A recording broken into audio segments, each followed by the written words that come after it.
আসসালামু আলাইকুম। আজ বানাবো শুটকির ভর্তা। পাটায় ভর্তা মাখা দেখলে কিন্তু জিভে জল চলে আসে। আবার ভর্তা বানানোর পর সেই পাটায় ভাত মাখিয়ে খেতে কিন্তু আরও বেশি ভালো লাগে।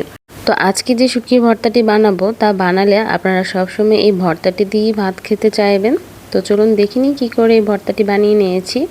আজকে যে ভর্তাটি বানাচ্ছি তা হচ্ছে ছুরি শুটকির ভর্তা। তো আমি ছুরি শুটকির বড় বড় দুটি পিস নিয়ে নিয়েছি। আর এই শুটকিগুলো কিন্তু অনেকটাই বড় হয়, তাই টুকরো টুকরো পিস করে ফ্রিজে রাখতে হয়। তো এই টুকরোগুলোকে আমি কিছুক্ষণ 10 মিনিটের মতো গরম পানিতে ভিজিয়ে রেখেছিলাম। ভিজিয়ে রাখার ফলে উপরের যে পর্দাটি রয়েছে তা অনেকটাই নরম হয়ে গিয়েছে, আর এভাবে টান দিলেই কিন্তু খুব সহজে উঠে যাচ্ছে। তো আমি দুটি পিসের এই পর্দাগুলো উঠিয়ে নিচ্ছি। এতে করে এই শুটকির মধ্যে আর কোনো প্রকার গন্ধ লাগবে না, আর ভর্তাটিও বেশি ভালো লাগবে। চাইলে কিন্তু আপনারা আবরণটি না উঠিয়ে ভালো করে ধুয়ে নিলেও পারেন। তো আমি কিন্তু উঠিয়ে নিচ্ছি। এখানে যে শুটকিটি আমি আজকে ভর্তা বানানোর জন্য নিয়েছি, এই শুটকিটি কিন্তু প্রায় 5 ফিটের থেকেও লম্বা ছিল। তো আনুমানিক কতটা লম্বা হতে পারে তা আপনারা চিন্তা করলেই বুঝতে পারবেন। তো উপরের আবরণটি ছাড়িয়ে আমি শুটকির পিস দুটিকে আবারও ভালো করে ধুয়ে নিয়েছি। এবার ছোট ছোট টুকরো করে নেব যাতে ভাজতে সুবিধা হয়। চাইলে আপনারা এভাবে রেখেও ভেজে নিতে পারেন। আর কাঁটাগুলো কিন্তু এখন ছাড়িয়ে নিতে হবে না, যখন ভর্তা বানাবো তখন বাটার সময় কিন্তু কাঁটাগুলো ছাড়িয়ে নিলেই হবে। তো প্রসেস করে নেওয়া শুটকিগুলোকে ছোট ছোট টুকরো করে নেওয়া হয়ে গিয়েছে। এবার বাদবাকি উপকরণগুলোকে রেডি করে নেব। আর এই শুটকির মধ্যে অবশ্যই কাঁচামরিচ দিতে হবে। তো আমি ক্ষেত থেকেই কিছু কাঁচামরিচ তুলে নিচ্ছি।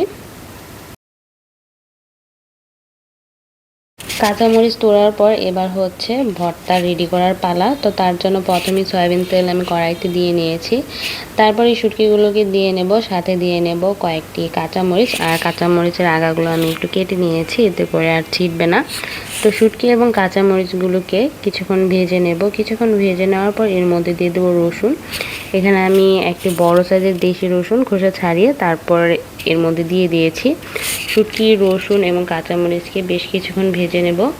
তো নামিয়ে নেওয়ার আগে এর মধ্যে কিছু ধনিয়া পাতা কুচিও দিয়ে নেব। একটা জিনিস লক্ষ্য করলে দেখতে পারবেন যে আমি কিন্তু এখানে পেঁয়াজ কুচি দিইনি, কারণ একসাথে পেঁয়াজ কুচি বাটতে গেলে এই শুটকিগুলো মিহি করার সময় কিন্তু পেঁয়াজগুলো একদম মিহি হয়ে যাবে। তাই আলাদা করে কিন্তু পেঁয়াজগুলোকে আমি ভেজে নিচ্ছি। আর পেঁয়াজগুলো খুব বেশি ভাজতে হবে না, জাস্ট পেঁয়াজের পানিটি একটু টেনে আসলেই নামিয়ে নেব। তারপর ভেজে নেব কয়েকটি শুকনো মরিচ। কাঁচামরিচ এবং শুকনো মরিচ একসাথে দিয়ে এই ভর্তাটি বানালে কিন্তু বেশি ভালো হয়। তো শুকনো মরিচ ভাজার জন্য এখানে আমি একটু সরষের তেল দিয়ে কয়েকটি শুকনো মরিচ খুব ভালো করে ভেজে নিয়েছি। তো সবগুলো উপকরণ রেডি হয়ে গিয়েছে। এবার হচ্ছে ভর্তা বানানোর পালা। তো ভর্তাটি কিন্তু অবশ্যই চেষ্টা করবেন শিলপাটায় বানাতে, এতে করে কিন্তু ভর্তার স্বাদ আরও দ্বিগুণ বেড়ে যায়। তো প্রথমে আমি সামান্য একটু লবণ দিয়ে শুকনো মরিচগুলোকে ভালো করে বেটে নিয়েছি। তারপর রসুন, কাঁচামরিচ এবং শুটকিগুলোকে একসাথে খুব ভালো করে বেটে নিচ্ছি। যেহেতু সামুদ্রিক শুটকি সেহেতু অল্প পরিমাণ লবণ দিয়ে প্রথম অবস্থায় কিন্তু বেটে নিতে হবে। আর বাটার সময় কিন্তু আমি শুটকিগুলোর কাঁটাগুলো ছাড়িয়ে নিয়েছি। রসুন, কাঁচামরিচ, শুকনো মরিচ এবং শুটকি বাটার পর এর মধ্যে আমি পেঁয়াজগুলোকে বেটে নিয়েছি।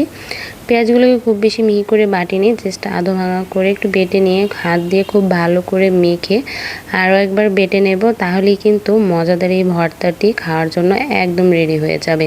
আর এই ভর্তাটি খেলে আপনারা বুঝতেই পারবেন না মাছের ভর্তা খেয়েছেন না কোন শুটকির ভর্তা খেয়েছেন, এতটাই সুস্বাদু হয়। তো আর ভর্তা বানানোর পর অবশ্যই কিন্তু আমি পাঁঠা মাখা ভাত খাবো। এই ভাত খেতে আমার খুবই ভালো লাগে। তো আমার এই ভর্তার রেসিপি এবং অন্যান্য রেসিপি আপনাদের কাছে ভালো লাগলে অবশ্যই কিন্তু আমার ভিডিওতে লাইক দিয়ে আমার পাশে থাকবেন। আর সবাই খুব বেশি ভালো থাকবেন। আল্লাহ হাফেজ।